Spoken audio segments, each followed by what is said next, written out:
Hi welcome to my channel.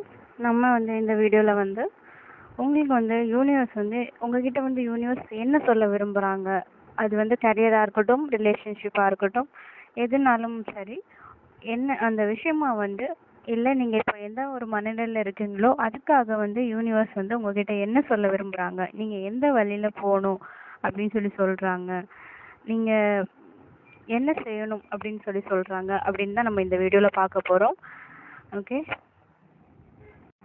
Okay cards already shuffle பண்ணி எடுத்துட்டேன். சரி, பார்க்கலாம் உங்களுக்கான யூனிவர்ஸ் மெசேஜ் என்ன வந்திருக்கு அப்படின்னு. ஓகே, நம்ம பார்க்கலாம். யூனிவர்ஸ் என்ன சொல்கிறாங்க அப்படின்னா, ஆல்ரெடி நீங்கள் ஏதாவது ஒரு விஷயத்துக்காக க்ரோத் அண்டு ஏதோ ஒரு விஷயம் எதிர்பார்க்குறீங்கன்னு இல்லை, உங்கள் லைஃப்பில் புதுசாக நீங்கள் எதாவது செய்ய ஆரம்பிக்கிறீங்கன்னா அதுக்கான நியூ வே ஆல்ரெடி ஓப்பன் ஆயிடுச்சு அப்படின்னு தான் சொல்ல முடியும். அண்டு ஒரு நல்ல விஷயம் நடக்கிறதுக்கான ஒரு ஒரு பாதை உங்களுக்கு ஆல்ரெடி உங்கள் கிட்ட தான் இருக்குது, ஆல்ரெடி உங்களுக்கு தெரிஞ்சிருக்கும்.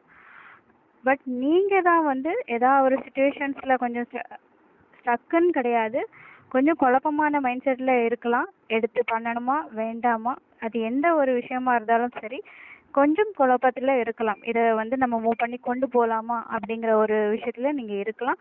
பட் உங்களுக்கான ஒரு நல்ல பீரியட் மாதிரி தான் இருக்குது. நீங்கள் ஏதாவது எடுத்து செய்யணும் அப்படின்னு நினச்சிங்கன்னா, அதாவது இதுக்கு முன்னாடி நடந்த ஏதாவது ஒரு விஷயத்தினால நீங்கள் அதிலேயே மாட்டிக்கிட்டு இருக்கீங்கன்னா அதுலேருந்து கொஞ்சம் வெளியே வாங்க.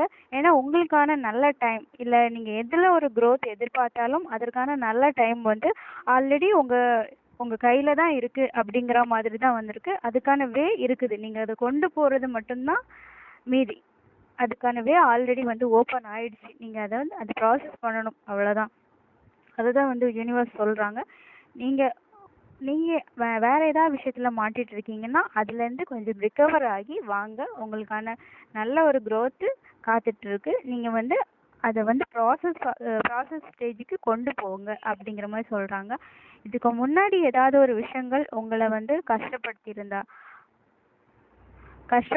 மீன்ஸ் வேறு யாராவது ஒருத்தவங்க இன்வால்வ் ஆகியிருந்தா உங்கள் லைஃப்லேயும் சரி, கரியராக இருக்கட்டும் இல்லை ரிலேஷன்ஷிப்பாக இருக்கட்டும், எந்த விஷயமா இருந்தாலும் சரி, யாராவது உங்களை ஹர்ட் பண்ணியிருந்தாலும் சரி, ஏன்னா தேர்ட் பார்ட்டி யாரோ ஒருத்தங்களால தான் கொஞ்சம் மனசு கஷ்டத்தில் இருக்கீங்க. அண்ட் யாராவது ஏதாவது மனசு கஷ்டப்படி மாதிரி பேசியிருப்பாங்க, இல்லை உங்களை ஏமாத்திருன்னு கரெக்டாக ஏமாத்தினேன்னு சொல்ல வரல, உங்களுக்கு சப்போர்ட் இல்லாமல் ஒரு ஸ்டேஜில் உங்களை விட்டுட்டு கூட அவங்க போயிருந்துருக்கலாம். அதே தாட்டில் நீங்கள் அந்த ஃபோக்கஸில் இருக்க வேண்டாம். அதுலேருந்து கொஞ்சம் வெளியே வாங்க. அது கரியராக இருந்தாலும் சரி, எந்த ஒரு விஷயமா இருந்தாலும் சரி, நீங்கள் அதுலேயே மைண்டை உள்ளே வச்சுட்டு இருக்கீங்கல்ல, அதுலேருந்து வெளியே வாங்க. அதை மைண்டில் வச்சுட்டு இருந்தீங்கன்னா கண்டிப்பாக அதுலேருந்து வெளியே வாங்க. உங்களுக்கான நல்ல க்ரோத் ஆல்ரெடி உங்ககிட்ட தான் இருக்குது. நீங்கள் அதை தெரிஞ்சுக்கிடணும், அது இதுதான் அப்படிங்கிறத நீங்கள் புரிஞ்சுக்கிடணும் அப்படிங்கிறது தான் யூனிவர்ஸ் சொல்கிறாங்க. ஓகே, அண்ட் இன்னும் ஒரு சில பேர் அந்த வேயை கண்டுபிடிச்சி உங்களுக்கான வே உங்களுக்கு தெரிஞ்சிருக்கும், நீங்கள் அதை ப்ராசஸ் பண்ணலாம் அப்படிங்கிற ஒரு ஸ்டேஜுக்கு ஆல்மோஸ்ட் ஓரளவு ஏதாவது ஒரு சுச்சுவேஷன்ஸில் மாட்டிக்கிட்டு இருந்தீங்கன்னா, ஏதாவது ஒரு மைண்ட் டிஸ்டர்ப் ஏதாவது ஒரு இருந்தால் அதுலேருந்து கொஞ்சம் வெளியே அதை எடுத்து பண்ணுற நிலைமைக்கு வந்துட்டீங்க. இருந்தாலும் மற்றவங்க யாரோ ஒருத்தவங்க அந்த ப்ராசஸை டிலே பண்ணுற மாதிரி நீங்கள் ஃபீல் பண்ணுறாங்கன்னு கேட்டிங்களா? கண்டிப்பாக ஒரு சில பேர் பண்ணுறாங்க, ஒரு சில பேர் இல்லை. உங்களை அப்படின்னா உங்களை பார்த்துக்கிட்டு இருந்த ஏதாவது ஒரு பர்சனாக இருக்கட்டும், இல்லை உங்களுக்கு கைடன்ஸ் கொடுக்குற யாராவது ஒரு பர்சனாக இருக்கட்டும், அவங்க இதை செய்ய வேண்டாம் அப்படிங்கிற மாதிரி ஏதாவது ஒன்று சொல்லியிருக்கிறதுக்கு வாய்ப்பு இருக்குது. ஒருவேளை அவங்க அதை செய்ய வேண்டாம் அப்படிங்கிறதுக்கு கூட சொல்லியிருக்க வாய்ப்பு இருக்குது. ஸோ அதனால் நீங்கள் அந்த எமோஷ்னல் சுச்சுவேஷன்ஸ்லேருந்து வெளியே ஆல்மோஸ்ட் இந்த விஷயத்தை ஸ்டார்ட் பண்ண ஆரம்பிச்சிட்டிங்க அப்படின்னா அவங்க கொஞ்சம் அந்த ப்ராசஸை டிலே பண்ணுறதுக்கு வாய்ப்பு இருக்குது. அதனால் என்னவோ சம்டைம்ஸ் நீங்கள் அதை பற்றியும் யோசிச்சுட்டு கொஞ்சம் எமோஷனல் ரீதியாக டவுன் ஆன மாதிரியும் இருந்தீங்கன்னா அப்படியெல்லாம் இருக்க வேண்டாம். ஒரு விஷயம் எடுத்து பண்ணும்போது நமக்கு வந்து நிறைய பேர் வந்து அட்வைஸ் சொல்லுவாங்க, ஏதாச்சும் ஒன்று சொல்லுவாங்க. பட் முடிவுங்கிறது நீங்க யோசிச்சு பண்ணுங்க. உங்களுக்கு இது கரெக்டா இருக்குமா இல்லையா அப்படிங்கறத நீங்க யோசிச்சு பண்ணுங்க. நீங்க எடுத்து பண்ற விஷயம் கண்டிப்பா வந்து உங்களுக்கு ஒரு நல்ல growth கொடுக்குற மாதிரி தான் இருக்கு. யாராவது தலையிட்டாங்களோ இல்ல உங்க மனசை கஷ்டப்படுத்தினாங்க பண்ணாலோ இல்ல வந்து ப்ராசஸ டிலே பண்ணாலோ நீங்க அதை பத்தி யோசிக்க வேண்டாம். அதுலயே ஸ்டக் ஆகி நிக்க வேண்டாம். உங்களுக்கு வந்து சரின்னு படுற விஷயத்த வந்து நீங்க அதாவது ஃபுல் ஃபோக்கஸ்டா பண்ணணும். அதை வந்து கரெக்டான மைண்ட் செட்டோட நீங்க அதை மூவ் பண்ணி கொண்டு போங்க அப்படிங்கறதா சொல்றாங்க. நீங்க வந்து மத்தவங்கள பத்தி அவங்க என்ன சொல்லுவாங்க அப்படிங்கிற மாதிரி திங்க்ல இருக்க வேண்டாம். உங்களுக்கு அது சரியா பட்டுச்சுன்னா நீங்க அதை வந்து எடுத்து செய்யுங்க. அந்த திங்க் மத்தவங்க என்ன சொல்லுவாங்க அப்படிங்கிற திங்க், ஏன்னா உங்களுக்கு வந்து இன்னொருத்தங்க யாரோ இல்லைன்னா வந்து உங்களை பாத்துக்கிற கைடன்ஸ் இல்ல கண்டிப்பா இதை வந்து பண்ணவே கூடாது அப்படிங்கிற சொல்ற ஒரு ஆளும் கண்டிப்பா அதுல இருக்கிறதுக்கு வாய்ப்பு இருக்குது. அதனாலதான் சொல்றேன். அப்படி யாராவது சொன்னாங்க அப்படின்னா உங்களுக்கு அந்த விஷயம் கண்டிப்பா வந்து ஒரு growth கொடுக்கும், கண்டிப்பா அப்படி நடக்கும் அப்படிங்கறது தெரிஞ்சிருந்தா கண்டிப்பா அதை மூவ் பண்ணி கொண்டு போங்க. அதுல ஒரு நல்ல ஸ்டெப் இருக்கிற மாதிரி தான் இருக்கு. இதுதான் உங்களுக்கு யூனிவர்ஸ் சொல்றாங்க. ஓகே. ஸோ வந்து நீங்கள் எமோஷனல் ரீதியாகவும் ஏதாவது ஒரு ரீதியாலும் மற்றவங்களால அதே இடத்துல நின்றுட்டு இருந்தீங்கன்னா அதுலேருந்து கண்டிப்பாக வெளியே வாங்க. அதை வந்து சரி பண்ணுறதுல ஃபோக்கஸ்டாக இருக்க வேண்டாம். உங்களுக்கு வந்து ஆப்பர்ச்சுனிட்டிஸில் நீங்கள் வந்து ஃபோக்கஸ்டாக இருங்க. அது எந்த விதத்தில் வந்து ஆப்பர்ச்சுனிட்டிஸாக இருந்தாலும் சரி, உங்களுக்கு தெரியும் உங்களுக்கு இந்த டைம் இந்த ஆப்பர்ச்சுனிட்டிஸ் தான் வந்திருக்கு அப்படின்ட்டு அதில் நீங்கள் ஃபோக்கஸ்டாக இருங்க. மற்றபடி மற்றவங்க இன்வால்வ் ஆகி உங்களை வந்து குழப்புறாங்க அப்படின்னா ஓகே, அவங்கள அப்புறமா சரி பண்ணிக்கலாம். பட் நீங்கள் அதுலேயே வந்து ஃபிக்ஸ் ஆகி வந்து வந்த வாய்ப்பை வந்து மிஸ் பண்ண வேண்டாம். நீங்கள் வந்து உங்கள் எமோஷனலை வந்து கொஞ்சம் பேலன்ஸ்டாக எடுத்துகிட்டு போய் நீங்கள் அந்த விஷயத்தை நோக்கி போங்க. நீங்கள் எமோஷனல் சப்போர்ட்டுக்காக கண்டிப்பாக யாரையாவது வெயிட் பண்ணுறீங்க அப்படின்னா கூட அவங்களும் உங்களுக்கு நீங்கள் போகிற பாதையில் வந்து உங்களுக்கு வந்து புது பர்சனாக இருக்கட்டும் இல்லை ஏற்கனவே இருக்கக்கூடிய பர்சனாக இருக்கட்டும் உங்களுக்கு வந்து சப்போர்ட்டிவாக இருக்கிறதுக்கு நிறைய வாய்ப்பு இருக்குது. அண்ட் நீங்களும் வந்து அந்த எடுத்திருக்க விஷயத்தில் இன்னொருத்தங்க ஹெல்ப்புங்கிறத விட கண்டிப்பாக அவங்களோட ஹெல்ப் வேணும் அப்படிங்கிறது இல்லை, யாராவது ஒருத்தவங்க ஒரு சப்போர்ட் இருக்கணும் அப்படிங்கிறது. நீங்களும் ஒரு எமோஷனல் ரீதியாக சில பேர் வந்து ஷேர் பண்ணணும் அப்படின்ட்டு விருப்பப்படுவாங்க. எதுனாலும் யாராவது ஒருத்தவங்க நமக்கு சப்போர்ட்டாக இருக்கணும் அப்படின்னு ஃபீல் பண்ணுவாங்க. நீங்கள் பார்த்துட்டு இருக்க வியூவர் வந்து கண்டிப்பாக வந்து அவங்க நமக்கு எதாவது செய்யணும் அப்படிங்கிறதுக்காக இல்லை, நம்ம செய்கிற விஷயத்துக்கு அவங்க துணையாக நிற்கட்டும் அப்படிங்கிற மாதிரி வந்து தேடுறீங்க. சில பேர் வந்து நிற்க மாட்டேன் அப்படிங்கிற மாதிரி சொல்லியிருக்கலாம். அதனால நீங்கள் கொஞ்சம் எமோஷனலாக இருக்கிறதுக்கும் வாய்ப்பு இருக்குது.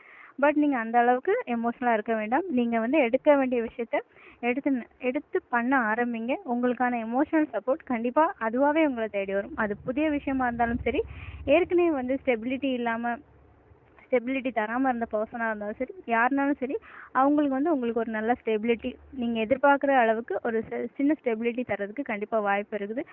அண்டு நீங்கள் இது வரைக்கும் வந்து ஏதாவது ஒரு விஷயத்தில் ஒரு பயங்கர எஃபர்ட் இல்லைன்னா வந்து ஒரு எதிர்பார்ப்பே இல்லாமல் ஏதோ ஒரு விஷயம் செஞ்சுட்டு இருந்திருப்பீங்க. அதுக்கு ஒரு growth கிடைச்சிருக்காதுன்னு சொல்கிறத விட நீங்கள் வந்து ரொட்டீனாக அதையே செஞ்சுட்டு இருந்திருப்பீங்க. எந்தவித எதிர்பார்ப்பும் இல்லாமல். உங்களுக்கு வேற ஒரு எதிர்பார்ப்பு இருக்குது, பட் எந்த ஒரு எதிர்பார்ப்பும் இல்லாமல் ஏதாவது ஒரு விஷயம் செஞ்சுட்டு இருந்திருப்பீங்க. அதில் கண்டிப்பாக ஒரு growth கிடைக்கிறதுக்கு வாய்ப்பு இருக்குது. அது எந்த மாதிரி விஷயமா இருந்தாலும் சரி. ஓகே, நீங்கள் வந்து என்ன மேனிஃபெஸ்டேஷன் பண்ணி உங்கள் லைஃப் அந்த மூவ் பண்ணி கொண்டு போயிட்டு இருக்கீங்களோ அதில் வந்து அதே ஃபுல் ஃபோக்கஸோட கொண்டு போங்க. டவுனாக இருக்க சமயத்தில் உங்களை பேலன்ஸ் பண்ணிக்கோங்க. அண்டு செய்கிற விஷயத்தில் ஃபோக்கஸ்டாக இருங்க. நீங்கள் இது வரைக்கும் எந்த எதிர்பார்ப்பும் இல்லாமல் அதுக்கு பெனிஃபிட் அந்த அளவுக்கு கிடைக்காம நீங்களும் வந்து கஷ்டப்பட்டு அதுக்கு எஃபோர்ட் போட்டிருந்தீங்க அப்படின்னா நீங்கள் என்ன மேனிஃபெஸ்டேஷன் பண்ணியிருக்கீங்களோ அதுக்கான ஃபுல் எஃபோர்ட்டாக இருக்கட்டும், அதில் ஒரு க்ரோத்தாக இருக்கட்டும், இல்லை வந்து அதுக்கான ஒரு விஷயம் வந்து உங்களுக்கு கிடைக்கிற மாதிரி தான் இருக்குது. அண்ட் இது வரைக்கும் உங்களுக்கு நீங்கள் வந்து ஸ்டெபிலிட்டி கொடுக்கலன்னா உங்களுக்கு ஹெல்ப்ஃபுல்லாக இல்லை, நம்ம போகிற விஷயத்துக்கு அவங்க வந்து சப்போர்ட் பண்ணலை அப்படின்னு நினச்சாலும் நீங்கள் போகும்போது அதுக்கப்புறம் அவங்களே மனம் மாறி உங்களுக்கு துணையாக சப்போர்ட்டாக நிற்கிறதுக்கும் வாய்ப்புகள் இருக்குது. புதுசாக ஒரு நபராக இருக்கட்டும் சரி, ஆல்ரெடி வந்து சப்போர்ட்டாக இருந்தாலும் பர்சனாக இருந்தாலும் சரி, சப்போர்ட் பண்ண மாட்டேன் அப்படிங்கிற சொன்ன பர்சனாக இருந்தாலும் சரி, இனிமேல் அவங்க உங்களுக்கு நீங்கள் போகிற வேலை நீங்கள் அது நல்லா தான் இருக்குது அப்படின்னு புரிஞ்சுட்டு அவங்களே வந்து உங்களுக்கு துணையாக நிற்கிறதுக்கும் கண்டிப்பாக வாய்ப்பு இருக்குது. நீங்கள் அதுக்கப்புறம் நீங்கள் செய்யக்கூடிய ஹார்ட் ஒர்க் எல்லாத்துக்குமே நல்ல பலன் கிடைக்கும். நீங்கள் ஏதோ மனசில் மேனிஃபெஸ்டேஷன் பண்ணிகிட்ருக்கீங்க, அதில் உங்களோட ஃபோக்கஸ் இருக்குது. பட் சில டைம் வந்து மற்றவங்க அதை இது பண்ணுறாங்க. பட் அந்த மாதிரி ஆக வேண்டாம். நீங்கள் வந்து ஏதோ ஒரு விஷயத்தில் ஃபோக்கஸ்டாக இருக்கீங்கன்னா அது எந்த விஷயமா இருந்தாலும் சரி, அதில் கண்டிப்பாக ஒரு நல்ல க்ரோத் இருக்குது.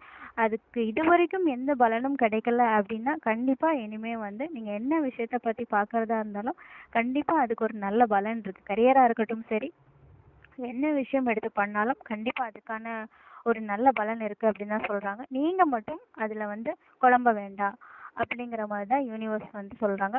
யூனிவர்ஸ் சப்போர்ட் இருக்குது. அவங்க வந்து உங்களுக்கு ஆல்ரெடி உங்களுக்கான ஒரு நல்ல க்ரோத்துக்கான வேயை வந்து அவங்க கொடுத்துட்டாங்க. பட் அதை நீங்கள் புரிஞ்சுட்டு ஆல்ரெடி வந்து உங்களுக்கு வந்து ஒரு நல்ல க்ரோத்துக்கான எல்லா இதுவும் வந்து உங்களுக்கு டைம் எல்லாமே வந்து நல்லா தான் இருக்குது. நீங்கள் எடுத்து பண்ண வேண்டியது அண்டு பேலன்ஸ்டாக கொண்டு போக வேண்டியது, ஸ்பிரிச்சுவலாக உங்களுக்கு சப்போர்ட் தேவைப்படுதுன்னா அதையும் ஸ்பிரிச்சுவல் சப்போர்ட் தேவைப்பட்டுச்சுன்னா நீங்கள் ஸ்பிரிச்சுவலாகவும் சப்போர்ட்டை எடுத்துக்கலாம். அண்டு அவ்வளோதான். நீங்கள் வந்து கரெக்டாக கொண்டு போகணும். அப்படி உங்களோட சக்ஸஸுக்கு தேவையான எல்லா வழியும் ஆல்ரெடி ஓப்பனில் தான் இருக்குது. நீங்கள் அதை புரிஞ்சுக்கணும் அப்படிங்கிறதுக்கு மட்டும்தான் யூனிவர்ஸ் மெசேஜாக இருக்குது. ஆல்மோஸ்ட் எல்லாமே உங்களுக்கு வந்து சப்போர்ட்டாக தான் இருக்குது அப்படிங்கிற மாதிரி தான் யூனிவர்ஸ் சொல்கிறாங்க. ஓகே, நம்ம பார்த்துட்டோம். இனி வந்து நம்ம பார்க்கலாம் ஓவரால் வந்து என்ன கைடன்ஸ் அவங்க என்ன சொல்ல வராங்க அப்படிங்கிறது நம்ம புரிஞ்சிச்சு. இனிமேல் பார்க்கலாம் அவங்க வந்து ஓவரால் வந்து என்ன கைடன்ஸ் கொடுத்துருக்காங்க அண்ட் நீங்கள் எதை செய்யணும் எதை செய்யக்கூடாது, யார் வந்து இதில் வந்து பிரச்சனையாக இருக்கா, அண்ட் நீங்கள் எதை வந்து ஓவர் கம் பண்ணி வரணும், எதை ஃபாலோ பண்ணணும் அப்படிங்கிறதையும் நம்ம பார்க்கலாம் இந்த வீடியோவில். ஓகே நம்ம பார்க்கலாம் அவங்க உங்களுக்கு வந்து கைடன்ஸ் என்ன கொடுத்துருக்காங்க அண்ட் நீங்கள் எதை ஃபாலோ பண்ணணும் எதை ஃபாலோ பண்ணக்கூடாது, என்ன ப்ராப்ளம்ஸ், அதாவது உங்கள் வேலை ஏதாவது தடங்கள் இருந்துச்சுன்னா அதில் என்ன ப்ராப்ளம் அப்படின்னு நம்ம பார்க்கலாம். ஓகே, உங்களுக்கு கைடன்ஸ்க்கு எடுத்த கார்டில் உங்களுக்கு கைடன்ஸ்க்காக என்ன வந்திருக்கு அப்படின்னா, ஆல்ரெடி ஏதாவது வந்தால் தான் ஏதாச்சும் வந்து எமோஷ்னலாக வந்து கொஞ்சம் டவுன் ஆகி இருக்கிறீங்க அப்படின்னா அந்த விஷயத்துலேருந்து வெளியே வாங்க. ஏதோ ஒரு வருத்தம் கவலை எல்லாமே இருக்குது, அதுலேருந்து கண்டிப்பாக வெளியே வாங்க. அண்ட் வந்து ரொம்ப வந்து சேடாகி எல்லாம் வெறுத்து போன நிலமையில இருந்தீங்கன்னா கொஞ்சம் வந்து அந்த அந்த எமோஷ்னலாக கொஞ்சம் டவுனாக இருக்கிற விஷயத்துலேருந்து கொஞ்சம் வெளியே வாங்க. அண்ட் வந்து உங்களையும் நீங்கள் கொஞ்சம் டேக் கேர் பண்ணி கொஞ்சம் எல்லா விஷயத்துலேருந்தும் கொஞ்சம் ரெக்கவர் ஆகி வாங்க அப்படின்னு தான் சொல்கிறாங்க. ஏதாவது செல்ஃப் வூண்டுன்னு இல்லை, ஏதாவது மனக்கவலைகள் எதாக இருந்தால் கொஞ்சம் அதுலேருந்து ரெக்கவர் ஆகி வாங்க. அது உங்களால் ஆயிருக்கலாம், மற்றவங்களால் ஆயிருக்கலாம், யாராக வேணாலும் பண்ணியிருக்கலாம். அதுலேருந்து நீங்கள் கொஞ்சம் வெளியே வரணும் அப்படிங்கிறத உங்கள் யூனிவர்ஸ் கைடன்ஸாக இருக்குது. அண்ட் உங்களோட முயற்சி அண்ட் ஏதாவது ஒரு விஷயமா இருக்கட்டும், உங்களோட அடுத்த விஷயத்துக்கு போகிறதுக்கு இல்லைன்னா ஒரு க்ரோத்துக்கு எது தடையாக இருக்குதுன்னா அது வந்து உங்களோட மைண்ட் செட்டு தான். ஏன் அப்படின்னா கொஞ்சம் குழப்பம் இருக்குது, தெளிவில்லாத நிலை. நீங்கள் இப்படி வருத்தத்தில் இருக்கும்போது ஒரு தெளிவு இல்லாத சம்டைம்ஸ் வந்து உங்களுக்கே தெரியல, அதை வந்து கரெக்டாக அனலைஸ் பண்ணுற அளவுக்கு உங்களால் முடியல அப்படின்னு தான் சொல்ல முடியும். வாய்ப்புகள் எல்லாம் இருக்குது, மற்றவங்க குழப்பலாம், இல்லை நீங்களே உங்களை குழப்பிக்கலாம். அந்த மாதிரி ஒரு சூழ்நிலையில் இருக்க வேண்டாம். அதுதான் வந்து உங்களுக்கு தடையாக இருக்குது. கொஞ்சம் வந்து ஸ்பிரிச்சுவல் இதாகவும் இருங்க. அவங்க உங்ககிட்ட சில விஷயங்கள் ஷேர் பண்ணணும் அப்படின்னு நினைக்கிறாங்க. யூனிவர்ஸ் வந்து கொஞ்சம் வந்து தெளிவாக இருங்க, ஃபோக்கஸ்டாக இருங்க. அண்ட் வந்து உங்களுக்கு என்ன வேணும் அப்படிங்கிறதுல கொஞ்சம் வந்து ஷார்ப்பாக இருங்க. அதுதான் வந்து உங்களோட முயற்சிக்கு வந்து கொஞ்சம் தடையாக இருக்குது. யூனிவர்ஸ் மெசேஜ் ஏதாவது வந்து உங்களுக்கு சொல்லணும்னு நினைக்கிறாங்கன்னா கொஞ்சம் வந்து மைண்டை கொஞ்சம் பீஸ்ஃபுல்லாக வைங்க. அப்போ தான் வந்து உங்களுக்கு என்ன சொல்லுறாங்க அப்படிங்கிறது உங்களுக்கு புரிய ஆரம்பிக்கும். ஒரு அமைதியாக அதை வந்து இது பண்ணுற ஒரு இதுக்கு வாங்க, கொஞ்சம் தெளிவாக இருங்க அப்படின்னு சொல்கிறாங்க. அண்ட் நீங்கள் வந்து எதில் ஃபோக்கஸ்டாக இருக்கணும், எதை ஃபாலோ பண்ணணும், உங்களுக்கு வந்து ஆப்பர்ச்சுனிட்டிஸில் மட்டும்தான் நீங்கள் ஃபோக்கஸ்டாக இருக்கணும். அதில் எப்படி வந்து க்ரோத் கொண்டு வருது. 4 of Wands வந்து அது அதில் ஃபுல் பலன் கிடைக்கிறது எப்படி, அதில் வந்து நமக்கு அதில் ஃபுல் இது கிடைக்கும் அப்படிங்கிறதுல மட்டும்தான் உங்களுக்கு அந்த ஃபோக்கஸ் இருக்கணும். அந்த செலிப்ரேஷன் அதை எப்படி வந்து ஒரு நல்ல ஒரு நிலைக்கு கொண்டு வர்றது அப்படிங்கிறதுல தான் உங்களோட ஃபுல் ஃபோக்கஸ் இருக்கணும். அதை தான் நீங்கள் ஃபாலோ பண்ணணும்.